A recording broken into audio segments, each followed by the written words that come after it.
35강 두 번째 계명 우리 함께 보도록 하겠습니다. 서유문답 특강 35강입니다. 우리 본문 먼저 한번 보도록 하겠습니다. 출애굽기 20장 4절에서 6절까지 말씀 우리 한번 보도록 하겠습니다. 이제 앞에 나오니까 아무도 안 찾네요.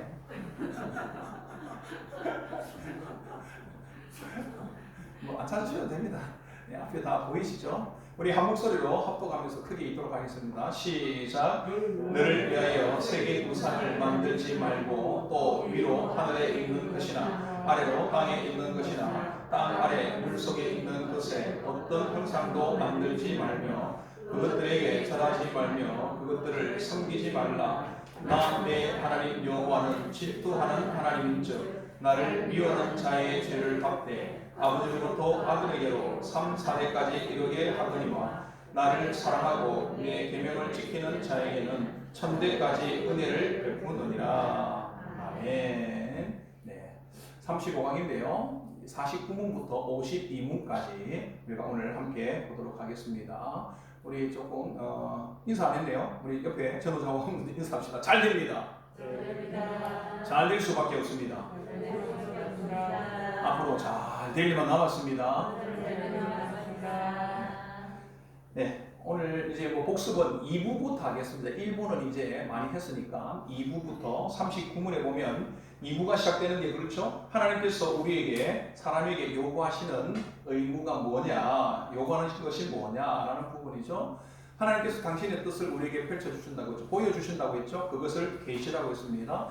계시하는 데는 분명한 뜻이 있습니다. 그냥 계시하는 것이 아니라 지키라는 거죠. 그래서 그것에 반응하여서 순종하는 것, 그리고 그 순종의 규칙을 뭐라고 하느냐? 바로 영원한 도덕법이다. 그렇게 했습니다. 도덕법이 요약했던 것이 어디다? 십계명이다. 그렇게 말을 했고요. 그리고 그 십계명에 대해서 1계명부터 이제 우리가 공부를 하게 되는데 지난번에 45문 1계명, 그리고 46년 1계명의 요구, 47문 1계명 금지, 48문 1계명을 지킬 이유 이렇게까지 보았습니다. 그리고 오늘은 49문부터 52문까지 우리가 좀 살펴보도록 하겠습니다. 복습 잠깐 빨리빨리 넘어갈게요. 1계명 무엇입니까? 한번 읽겠습니다. 시작. 1계명은 너는 나 외에 다른 신들을 내게 두지 말라 합니다. 네. 이 1계명의 서문이죠.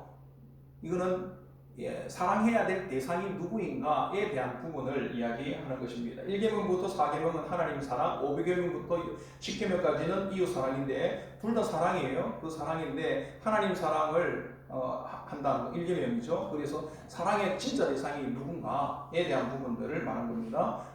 46문 1계명이 요구하는 것은 무엇입니까? 읽겠습니다. 시작. 1계명이 요구하는 것은 하나님의 유일하고 참되신 하나님이요 우리 하나님인 것을 인정하고 이에 합당하게 하나님을 예배하고 영화롭게 하는 것입니다. 아멘. 이걸 다시 정리를 하면 이렇게 볼 수가 있죠. 하나님의 요구는 바른 지식, 그리고 이 하나님에 대한 바른 지식, 하나님이 어떤 분인가에 대한 것을 알고 그것을 인정하는 것, 하나님이 누구인가를 알고 그것을 인정하게 되면 자연스럽게 무엇으로 나아가게 되느냐?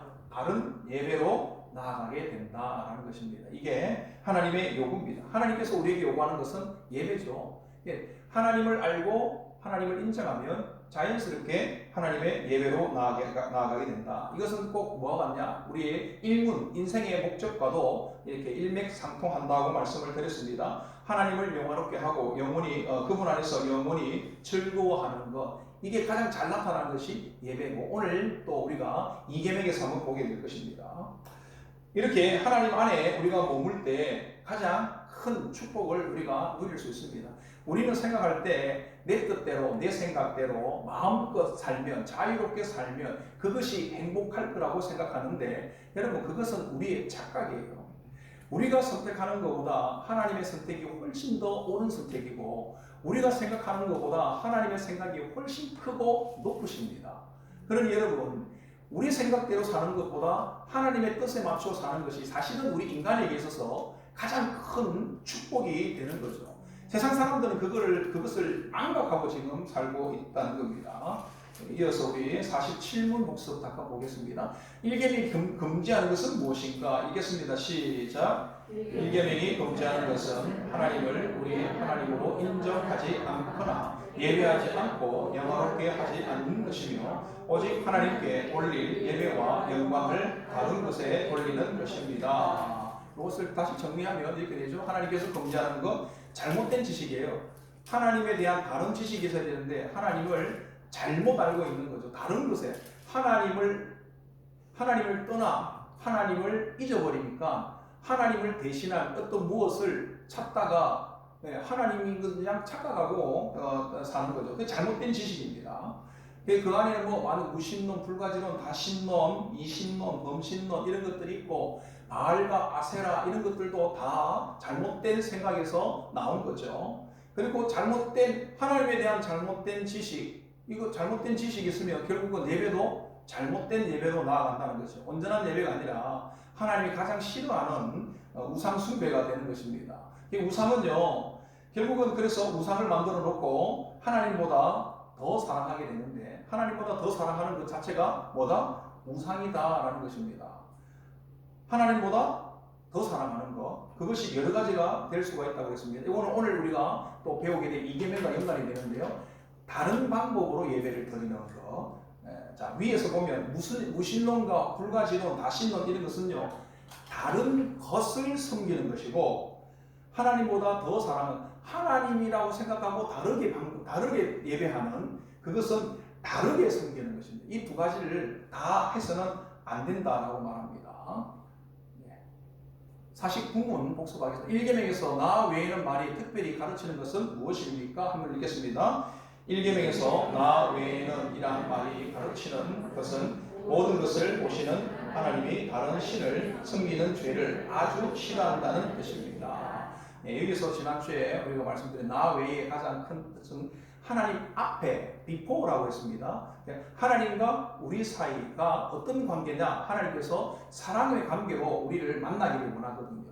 사랑의 관계로 만나기를 원하는데 우리의 사랑하는 사이의 관계에 어떤 무엇이 끼면 내가 온전히 사랑할 수가 없다는 것입니다. 옆에서 다른 어떤 무엇이 끼어들면 이게 하나님과 우리 사이에 온전한 사랑을 하기가 어렵다는 것입니다. 그래서 하나님과 우리 사이의 그 관계 속에, 사랑의 관계 속에 다른 어떤 무엇도 끼어들지 못하게 하라라는 것입니다. 그것을 여러분들이 꼭 기억하시면 좋겠습니다. 자, 이제 오늘부터 들어갑니다. 49문 이계명은 무엇입니까? 보입니까? 네. 아까 우리가 읽었던 것인데 한번 다시 읽겠습니다. 시작. 이계명은 너를 위하여 세계의 사람을 만들지 말고 또 위로 하늘에 있는 것이나 아래로 땅에 있는 것이나 땅 아래 물 속에 있는 것에 어떠한 형상도 만들지 말며 그것들에게 절하지 말며 그것들을 섬기지 말라. 나 내 하나님 여호와는 질투하는 하나님인즉 나를 미워하는 자의 죄를 갚되 아버지로부터 아들에게로 3, 4대까지 이르게 하거니와 나를 사랑하고 내 계명을 지키는 자에게는 1000대까지 은혜를 베푸느니라. 아멘.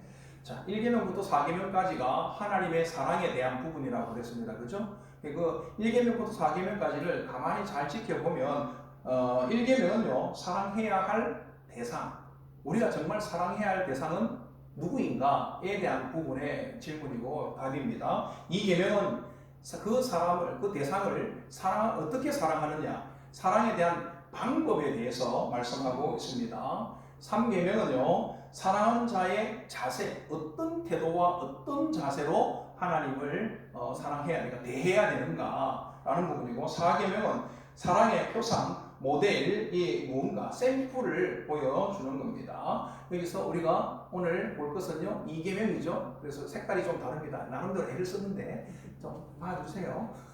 그래서 이 2계명에서 가장 중요한 부분, 핵심은 뭐냐? 사랑의 방식인데요. 그 사랑의 방법과 방식이 내 생각, 나의 방식이 아니라 하나님의 생각, 하나님의 방식대로 사랑해야 된다는 것입니다. 근데 우리가 지금 이렇게 못하기 때문에 문제예요. 하나님의 방법대로 사랑해야 되는데 우리는 우리식으로 사랑을 하고 있다는 것입니다. 이것은요 사실은 불순종이에요. 그래서 진짜 사랑은 순종을 통해서 내가 사랑한다는 것을 증명하는 거거든요. 그래서 우리가 이 사랑을 어떻게 사랑해야 되는가 방식에 대한 부분들을 보게 됩니다. 오신문 우리가 볼게요. 이 계명이 요구하는 것은 무엇입니까? 한번 읽겠습니다. 시작. 이 계명이 요구하는 것은 하나님의 말씀으로 정하신 모든 예배와 규례를 받아들이고 준수하며 철저하고 순수하게 보존하는 것입니다. 아멘. 이걸 딱 다시 좀 정리를 하면 이렇습니다. 이 계명의 요구는 바른 예배 그리고 예배의 규례를 여기 보면 하나님의 모든 예배와 규례를 받아들이고 그러잖아요. 그래 바른 예배와 또 하나님께서 보여주신 또 명령하신 규례를 그것을 그대로 어떻게 한다? 첫째는 받아들인다. 받아들인다는 말은 인정한다는 거죠. 두 번째는요, 온전히 준수해야 한다. 그것은 지킨다는 것입니다. 어떻게 지킵니까? 순종으로 지키는 거죠. 그리고 그것들을 보존해야 된다. 이 예배를 계속해서 반복해야 한다는 것입니다. 마태복음 28장 20절 상반절 한번 읽겠습니다. 시작. 내가 너희에게 분부한 모든 것을 가르쳐 지키게 하라. 아멘. 자, 여기서 두 번째 지금 보면 완전한 준수, 순종이라는 단어를 제가 썼는데요. 이 말도 앞에 마찬가지죠. 이 계명의 핵심은 그거예요. 자기 방식대로가 아니라 하나님의 방식대로, 자기 방법대로가 아니라 하나님의 방법대로, 자기 생각이 아니라 하나님의 생각대로 그렇게 우리가 사랑해야 한다는 것입니다. 자, 자녀가 부모를 사랑하고 존경한다라는 것을 어떻게 보여줄 수 있을까요?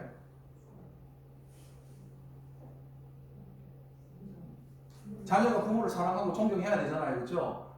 부모를 사랑하고 존경한다는 것을 어떻게 알 수 있느냐? 어떻게 보여줄 수 있느냐? 그것을 우리가 보면 예라는 것으로 우리가 부모를 사랑하고 존경한다는 것을 나타낼 수 있다는 것입니다. 그 말은 무슨 말이냐면요. 내가 부모를 사랑하고 존경한다는 것을 어디에 담아서 보여주느냐? 예라는 그릇에 담아서 보여주는 겁니다. 이해되시죠? 마찬가지로 하나님을 내가 사랑한다라는 것을 우리가 어떻게 증명할 수 있느냐? 보여줄 수 있느냐? 십계명이라는 그릇에 담아서 명령이라는 이 율법에 담아서 내가 하나님을 사랑하는 것을 보여주는 것입니다. 그걸 증명하는 거예요. 내가 하나님을 사랑한다는 것을 그것으로 보여주는 것입니다. 이해되십니까? 그래서 마음에도 없는 사람, 그런 사람을 하지 마. 그러면서 요즘 시대는 어떻습니까? 자꾸 형식을 파괴해버리죠. 없애버립니다. 예배도 그렇게 마음을 담아서 예배하지 못할 것 같으면 예배 안 드리면 낫지. 그러면서 예배를 안 드리게 한다든지. 부모님께 내가 사랑하고 존경한다는 것을 정말 예를 갖춰서 펴야 되는데 마음에도 없는 형식만 아버님 오셨습니까? 이렇게 형식만 한다면 그 안 하는 게 더 낫지. 그러면서 예를 갖추지 않아도 된다고 생각하는데 그렇지 않다는 거예요. 사실은 예라는 것은 그릇이기 때문에 내가 마음을 담지 않은 것이 문제지 그 그릇 자체가 문제가 있는 거 아니잖아요. 그러니 형식은 두되 내가 그곳에다가 진짜 마음을 다시 담아야 된다는 겁니다. 우리가 회복해야 될 것은 형식을 버리는 것이 아니라 그 형식에다가 우리의 마음을 제대로 담아야 된다. 담지 못했던 것들을 담는 이것을 훈련을 해야 되는 거죠. 그래서 하나님께서 예배를 하는데 너희가 나를 예배를 해야 된다. 그런데 어떻게 예배해야 되느냐에 대해서 하나님께서 구약에는요 하나하나 다 가르쳐 주셨어요. 그리고 그 가르쳐 준 대로 명령한 대로 그렇게 지키라고 했습니다. 예배의 형식 지정을 하는데요. 구약에 보면 예배의 장소, 성막의 치수, 그리고 모양, 크기 이 모든 것들을 다 말씀해 주십니다. 그리고 안식일, 월삭, 유월절, 오순절, 장막절 그것을 지켜야 될 시기와 때, 장소, 모양, 그 모든 것들을 하나님께서 이 이스라엘 백성들에게 다 가르쳐 줬었어요. 그리고 그대로 해라. 다르게 하면 그건 불순종이에요.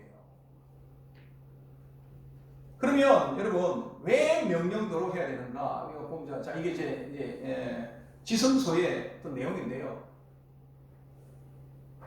지성소 성막이죠. 성막이 전체 있는데 안에 있는 저 어떻게 하는 거야? 이거 불빛 하는 거 어떻게 합니까? 없나? 아 이건가? 아 여기 되나? 네 죄송합니다. 제가 이걸 잘 써본 기억이 없어가지고 여기가 지성소나요? 여기가 요 안이 성소고, 여기 지성소인데 여기 보시면 성막 전체가 100규빗이고요. 정해졌어요. 딱 이렇게. 여기의 길이는 50규빗. 성소의 요 지성소의 여기는 10규빗, 뒤에는 20규빗. 여기는 전체가 9규빗. 요 문에는 4규빗. 이렇게 해가지고 다, 그리고 이 안에 들어가 있는 모든 것들도 다 일일이 다 지정해 줬습니다. 법궤부터 시작해서 이곳 분향단, 떡상, 등대, 물두멍, 그 다음에 번제단, 그리고 요 덮개, 덮는 덮개, 모든 것들을 하나도 빠짐없이 하나님께서 다 크기, 모양, 그것까지 어떻게 만드는 것까지 다 지정해 주셨습니다. 그대로 해라는 거예요. 그럼 왜 그렇게 명령대로 지켜야 하는가? 그 명령을 순종하는 것, 그것이 사실은 하나님을 사랑하는 방법이에요.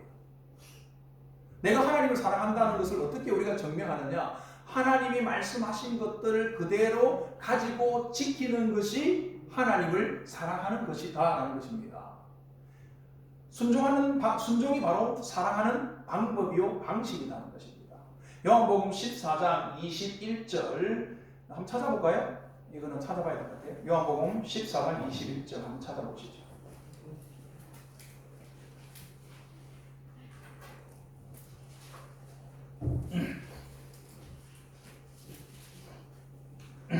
다들 뭐 방송 많이 하시는데 요한복음 14장 21절 우리 한번 합독하겠습니다. 시작. 나의 계명을 가지고 지키는 자라야 나를 사랑하는 자니 나를 사랑하는 자는 내 아버지께 사랑을 받을 것이요 나도 그를 사랑하여 그에게 나를 나타내리라. 아멘. 보세요. 나의 계명을 가지고 지키는 자라야 뭐 하는 사람이라고요? 나를 사랑하는 자니. 하나님의 말씀, 하나님의 명령, 그것들을 그대로 지키는 것이 결국은 하나님을 사랑하는 방법이라는 것입니다. 그래서 여러분, 성경에서 가장 강조하는 것들이 몇 개 있는데, 첫 번째는 어떻게 보면 거룩이라는 거예요. 성도는 내가 거룩하니 너희도 거룩하라. 그렇게 말씀하고 있고요. 또 너희가 서로 사랑하라. 그렇게 말씀하고 있습니다. 그런데 그 사랑하는 방법을, 하나님께 대한 사랑하는 방법은 뭐냐? 순종이라는 것입니다. 그래서 하나님 앞에 대한 사랑의 표현 방법은 순종이라는 것입니다. 그래서 이 순종을 하나님께서 훈련시키기 위해서 명령하시고 그 명령한 것을 그대로 따르게 하신다는 겁니다. 자기 생각대로 하면 된다 안 된다? 안 된다는 거예요. 자기 생각대로 하면 안 된다는 겁니다. 그런데 가톨릭이나 뭐 이런 데는 또 이단이나 이런 데 보면 자기들의 것을 자꾸 첨가하죠. 이단들은 교주니까 그 자기들의 무언가를 계속 첨가를 합니다. 가톨릭도 계속해서 형식적인 부분들을 첨가하는 경우가 많습니다. 또 다른 형상을 만들면 된다 안 된다? 안 된다고 분명히 말하고 있잖아요. 그런데 가톨릭에는 마리아 상을 만들다든지 성인들의 상을 만든다든지, 그리고 여러분 우리 교회도 마찬가지예요. 우리가 좀 자칫 조심해야 될 게 있는데, 우리 어린아이들 주일학교 이해를 돕기 위해서 특별히 사랑부에서 그림 자료를 가지고 우리가 많이 설명을 하는데, 여러분 자칫 잘못하면 하나님을 모르고 그림만 알고 형식만 머릿속에 닮아서 그것을 이미지로 가져서 그것이 진짜인 양 착각하는 경우가 있어요. 그림을 보여줘도 그 그림의 의미를 정확하게 우리가 설명해 주지 않으면 사람들은 그것만 그냥 머리에 담고 간다니까요. 지난주에 우리가 잠깐 이야기했죠. 출애굽기 32장의 내용, 금송아지 만드는 사건을 이야기했지 않습니까? 그 금송아지 만드는 사건에 있어서 잘 보세요. 이스라엘 백성들이 지금 자기들이 우리를 애굽에서 구원해낸 분이 누구냐? 앞으로 우리를 어디로 이끌어 갈 거냐? 그분이 도대체 누구냐? 모세가 하나님이라고 했는데 도대체 그 하나님이 누구냐? 나 너무 답답하다. 보여달라. 모세는 십계명 받으러 산에 올라갔는데 내려오진 않고 이거 시간을 잡고 가는데 앞으로 어떻게 해야 되느냐? 그러면서 이 아론에게 막 원성을 하니까 아론이 너희들 김거거리, 김귀걸이 이런 것들 금붙이 가져와라. 그래가지고 만든 게 뭐라고 했죠? 금송아지를 만들었잖아요. 그래놓고 아론이 뭐라고 했습니까? 백성들한테? 봐라, 애굽에서 너희를 구원한 하나님이다. 그건 금송아지지 하나님이 아니잖아요. 하나님은 눈에 보인다 안 보인다? 안 보이죠. 그러니까 여러분 이게 어려운 거예요. 그래서 자꾸 여러분 교회 다니는 사람들도 새해가 되면 토종비기를 보고 점치는 데 가잖아요. 믿음의 대학생들 가운데도 대학가 앞에 가면은 요새 하도 점집들이 많잖아요. 타로점 이런 거 다 재미삼아도 본다고 하면서 겉으로는 재미삼아 본다지만 마음 한켠에는요 뭔가 좀 알고 싶은 욕구가 있거든요. 두렵고 눈에 보이지 않으니까 자꾸 그런 것들을 생각하는데, 그래서 자꾸 그런 것들을 하다 보면 하나님은 점점 더 모르는 거예요. 우리가 하나님을 만나는 것은 눈에 보이는 것으로 만나는 것이 아니라 영으로 만나는 거예요. 영과 진리로.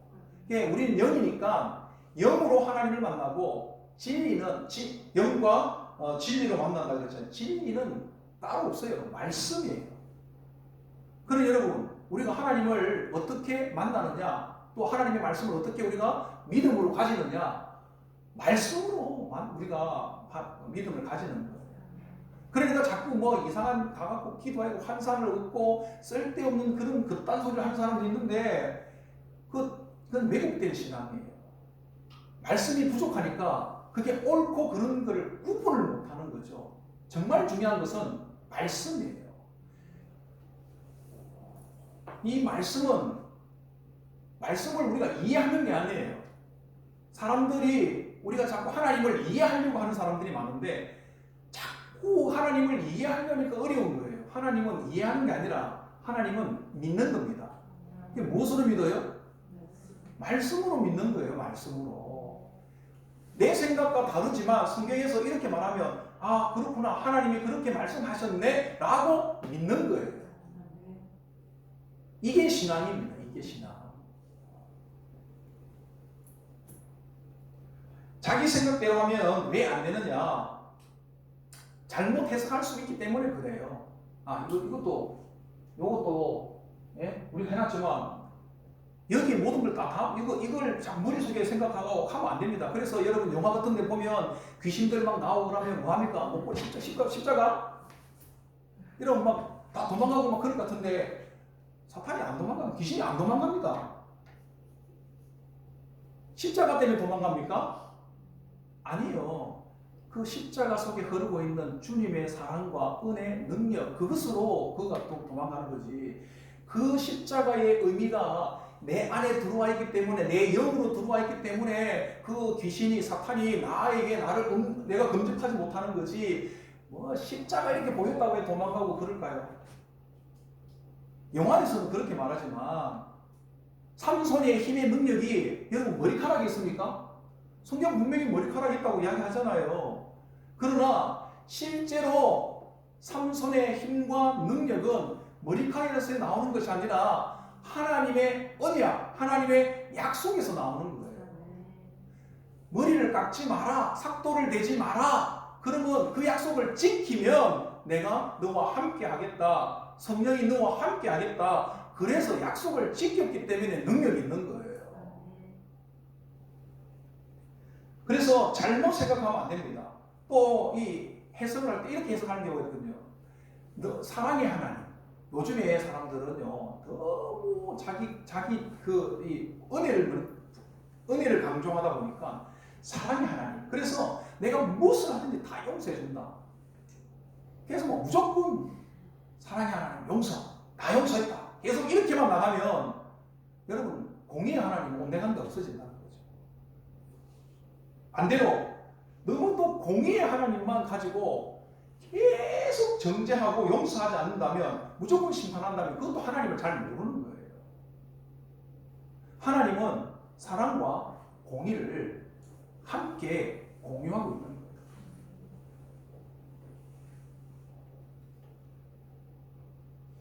열을 좀 내는 것 같습니다. 그죠? 예배의 우선. 그래서 이제 하나님을 사랑하는 방식이 예배인데, 예배인데 그 예배에 다 이렇게 지정해 주고 그걸 그대로 지킬 때 하나님께서 우리의 순종을 받으시고 하나님께서 영광을 받으시는 겁니다. 네가 나를 사랑하는지 내가 알겠다. 그러는 거거든요.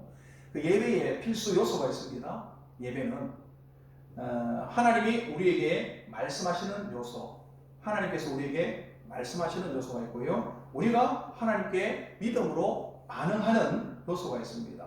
하나님께서 우리에게 말씀하시는 것 중에 가장 큰 것은 계시죠. 말씀이에요. 설교를 통해서 말씀이 우리에게 주어집니다. 그리고 그것에 믿음으로 우리가 반응을 하는데 그 반응의 가장 핵심은 사실은 성찬이에요. 그리고 이 성찬을 통해서 하나님께 감사를 드리고 받은 은혜에 우리가 감사함으로 또 결단함으로 기도하고 또 찬양하는 것입니다. 이런 요소들이 담겨 있어요. 이것을 이제 우리 개혁주의, 우리가 개혁주의잖아요.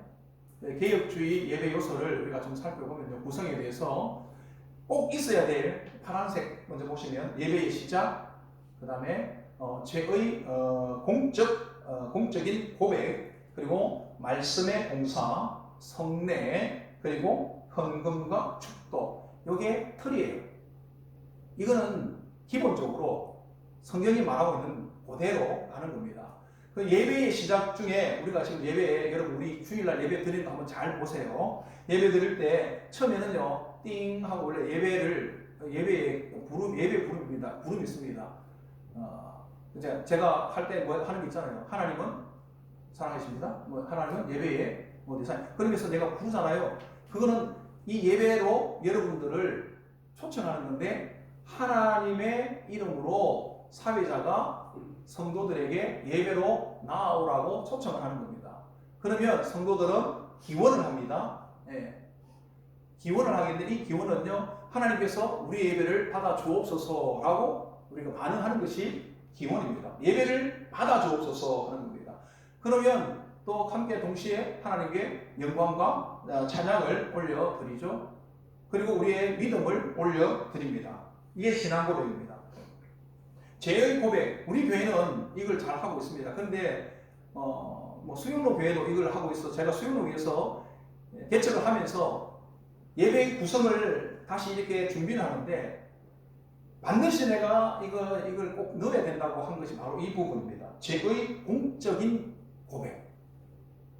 이게 꼭 필요한 거예요. 근데 지금 우리나라의 교회 예배 가운데 이게 빠지는 경우가 많습니다.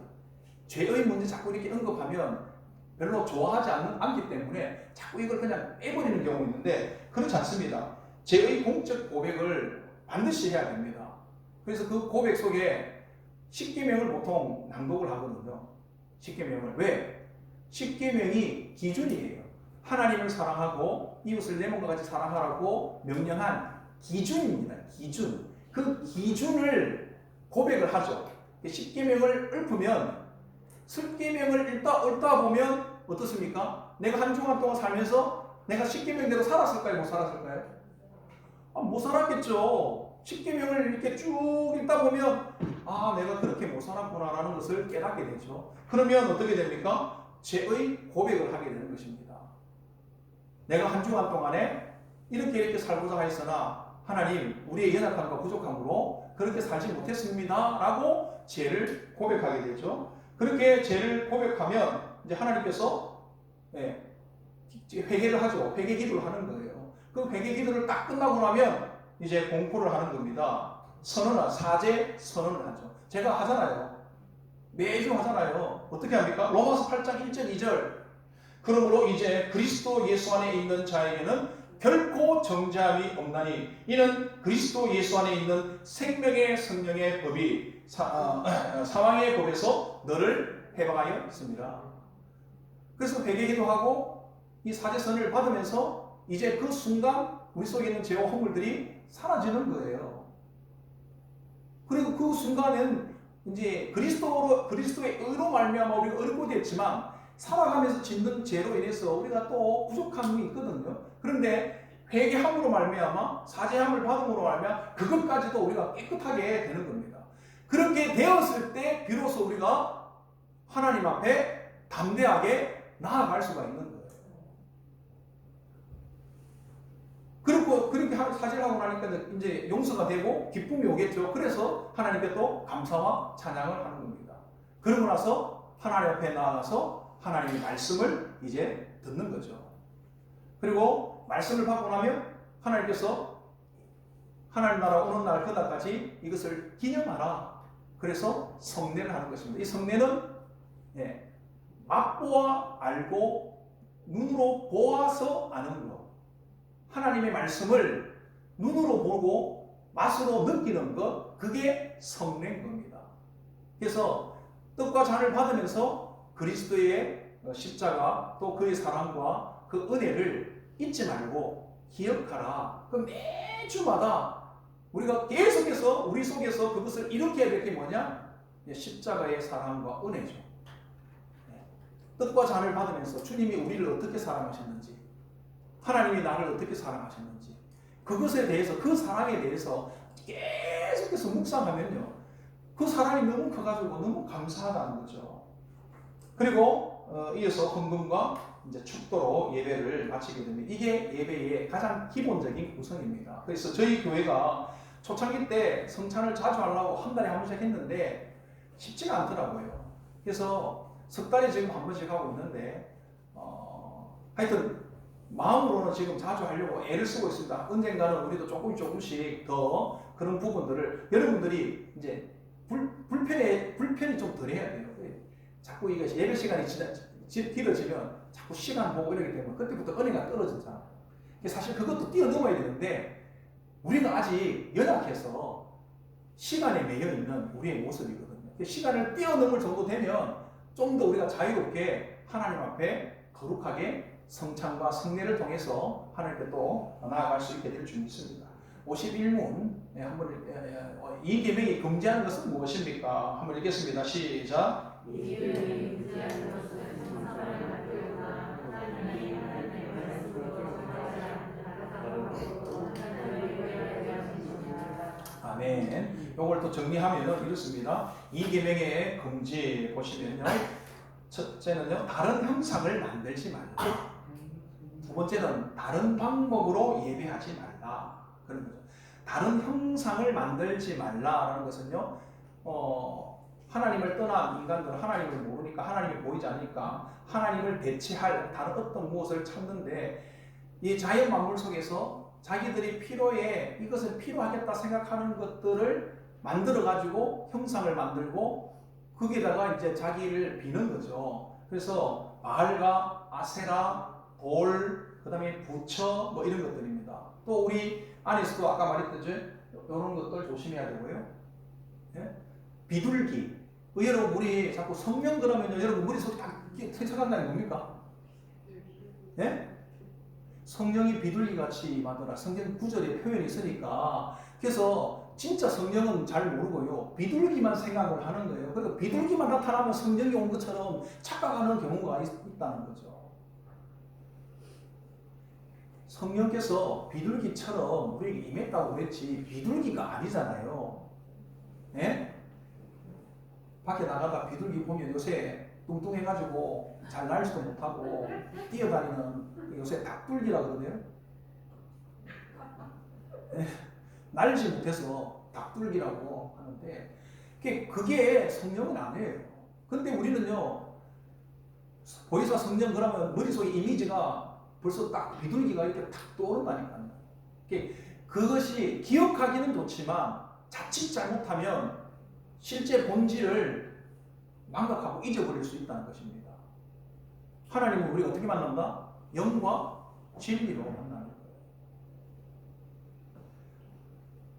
그리고 다른 방법으로 예배하지 마라. 아까 출애굽 30장 말했지만, 금송아지 사건 말했지만 다른 형상을 만들어 놓고 하나님이다 이렇게 말한 거죠.